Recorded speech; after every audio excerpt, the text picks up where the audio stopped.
High, কেমন আছো সবাই? আশা করি ভালো আছো। আমি আবারও চলে এসেছি নতুন আরেকটি পর্ব নিয়ে। তোমরা যদি প্রতিটা উপন্যাসের সব কয়টি পর্ব সবার আগে শুনতে চাও, তাহলে এক্ষুনি সাবস্ক্রাইব করে ফেলো আমাদের চ্যানেলটি। তাহলে চলো, কথা না বাড়িয়ে শুরু করা যাক। আকাশের বুক চিরে আজ বিশাল রূপালী থালার মতো চাঁদ উঠেছে। চারিদিকে চাদরের মতো বিছিয়ে আছে মায়াবী জ্যোৎস্না। রাশি রাশি আলোর ছটায় চারপাশ এমনভাবে ঝলমল করছে যে দেখে বোঝার উপায় নেই এখন গভীর রাত। এমন মোহময় একটা রাত কি চার দেয়ালের মাঝে বন্দি থেকে কাটানো যায়? তাসনুভা বাইক থেকে নেমে ধীর পায়ে হাঁটতে শুরু করল। আনিস বাইকটা রাস্তার ধারে স্ট্যান্ড করিয়ে তার পিছু নিল। কিন্তু আনিসের মনোযোগ তখনও ফোনের স্ক্রিনে। তাজদার মেসেজ দিচ্ছে আর সে তার রিপ্লাই দিতে ব্যস্ত। তাসনুভা একবার ঘাড় ফিরিয়ে তার এই নির্লিপ্ততা দেখে চরম বিরক্ত হল। সে আচমকা থমকে দাঁড়িয়ে আনিসের হাত থেকে ছোঁ মেরে ফোনটা কেড়ে নিল। তারপর আগের চেয়েও দ্রুত লয়ে হাঁটতে শুরু করল। আনিস অবাক হলেও কোনো প্রতিবাদ করল না। নিঃশব্দে তার ছায়া অনুসরণ করতে লাগল। আনিস নিস্তব্ধতা ভেঙে প্রশ্ন করল, আমরা আর কতদূর পর্যন্ত হাঁটব? তাসনুভা না থামিয়েই জবাব দিল, যতক্ষণ না আমার মন চায়। আনিস আবারও চুপ হয়ে গেল। তার এই নীরবতা তাসনুভাকে আরও খেপিয়ে তুলল। সে আচমকা দাঁড়িয়ে পড়ে জিজ্ঞেস করল, আপনি এত কম কথা বলেন কেন? কই, আমি তো বেশ কথা বলি, সবাই তো তাই বলে। তাসনুভার তীক্ষ্ণ চোখে তার দিকে তাকিয়ে বলল, তাহলে শুধু আমার বেলাতেই কি আপনার শব্দভাণ্ডার ফুরিয়ে যায়? আনিস কিছুটা থতমত খেল। ইতস্তত করে বলল, হয়তো তাই। আবার স্বীকারও করছেন? অস্বীকার করার মতো কিছু তো খুঁজে পাচ্ছি না। তাসনুভা আবারও হাঁটতে শুরু করল। হাঁটতে হাঁটতে জিজ্ঞেস করল, আপনি মেয়েদের দিকে খুব কম তাকান? আনিসের সোজাসাপটা উত্তর, না, বরং বেশিই তাকাই। এটাও নির্দ্বিধায় স্বীকার করছেন? আনিস এবার একটু হেসে সংশোধন করল, না, আসলে তেমন একটা তাকাই না। থাক, আর ভালো সাজতে হবে না। মিরারে আপনি আমার দিকে তাকিয়েছিলেন, আমি দেখেছি। আনিস এবার থামল। সরাসরি তাসনুভার চোখের দিকে তাকিয়ে বলল, তোমার দিকে তো আমি তাকাবই। তাসনুভার কণ্ঠে এক চিলটে কৌতূহল। কেন তাকাবেন? আনিস কোনো কথা বলল না, তবে তার মৌন চাহনিতেই হাজারো না বলা উত্তর লুকিয়েছিল।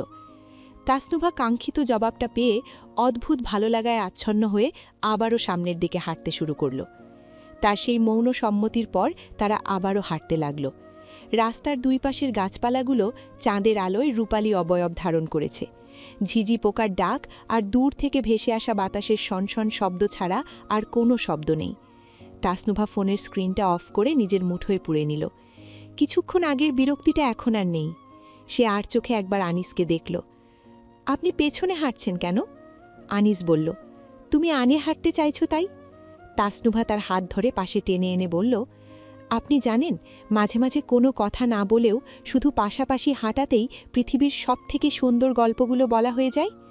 আনিস মাথা দুলিয়ে বলল, জানলাম। আপনাকে একটা কবিতা শোনাই? আনিস বলল, হাসবেন না কিন্তু। সে আগে থেকে সাবধান করে দিল। আনিস মাথা নেড়ে বলল, এত মহৎ আমি নই। তাসনুভা বুকে হাত ভাঁজ করে হাঁটতে হাঁটতে বলল, না থাক, বলবো না। আনিস জোর দিয়ে বলল, বলো। না না, আমি পারি না। তাসনুভা এবার আগে আগে হাঁটতে লাগল। ফোনে মনোযোগ দিয়ে বলল, হোয়াটসঅ্যাপ চেক করুন। আনিস হোয়াটসঅ্যাপে ঢুকল।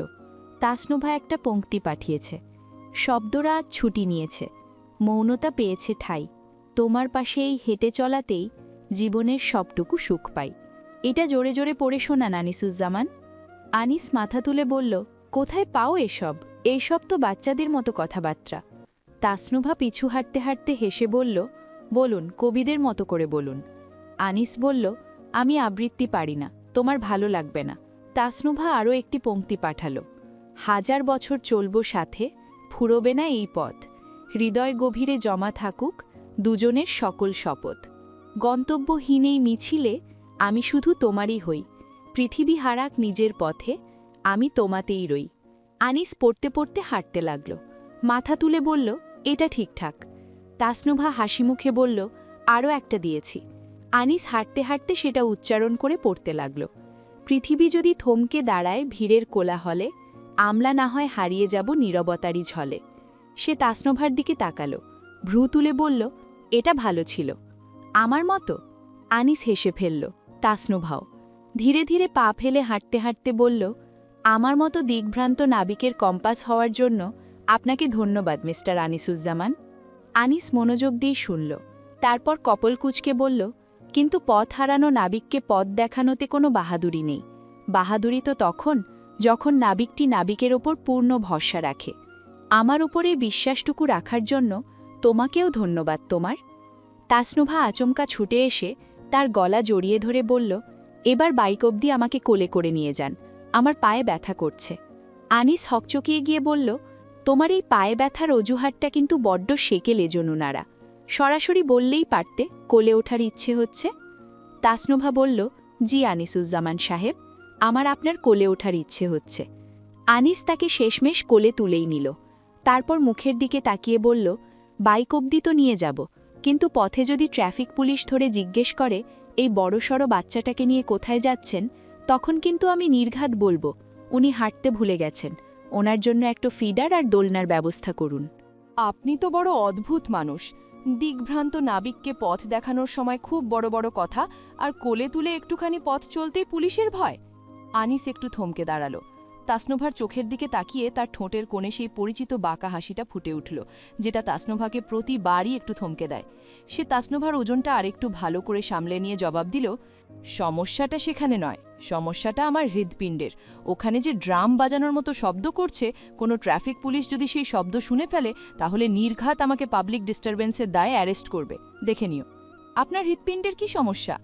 আমি কোনোদিন কোনো মেয়ে কোলে নিয়েছি? আনিসের এই কথাটা শুনে তাসনুভা খিলখিল করে হেসে উঠল।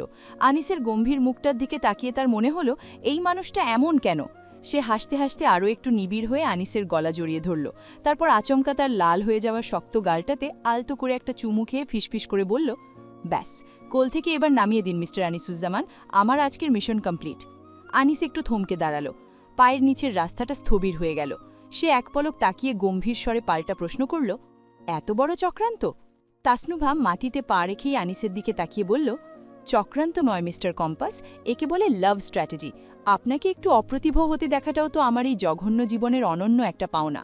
বলেই সে আগে আগে হেঁটে বাইকের কাছে চলে যেতে লাগল। আনিস কিছুক্ষণ দাঁড়িয়ে রইল, তারপর তার পেছন পেছন হেঁটে যেতে লাগল। বাইকের স্ট্যান্ড তোলার শব্দটা নিঝুম রাতে বেশ জোরেই শোনা গেল। আনিস বাইকে উঠে স্টার্ট দিতেই তাসনুভা পেছনে এসে বসল, তবে এবার আর দূরত্ব বজায় রেখে বসল না। আনিসের পিঠে নিজের চিবুক ঠেকিয়ে শক্ত করে জড়িয়ে ধরল তার কোমর। বাইক চলতে শুরু করলে বাতাসের ঝাপটা এসে তাসনুভার অবাধ্য চুলগুলোকে আনিসের মুখে উড়িয়ে দিতে লাগল। সে কাঁধে মুখ গুজে অস্ফুট স্বরে বলল, আপনার পারফিউমটা ভালো। আনিস বলল, আমার এবার মনে হচ্ছে নির্ঘাত তোমার গায়ে কিছু একটা ভর করেছে। তাসনুভা শার্ট খামচে ধরে তার পিঠ কামড় বসানোর চেষ্টা করতে করতে বলল, ওকে, লেট মি প্রুভ ইট। বন্ধুরা, কেমন লাগলো এই পর্বটি? কমেন্ট করে জানাতে ভুলো না। খুব শীঘ্রই এই গল্পের নতুন পর্ব নিয়ে হাজির হব তোমাদের মাঝে, তাই এখনও সাবস্ক্রাইব করে না থাকলে দ্রুত সাবস্ক্রাইব করে বেল আইকন বাজিয়ে দাও।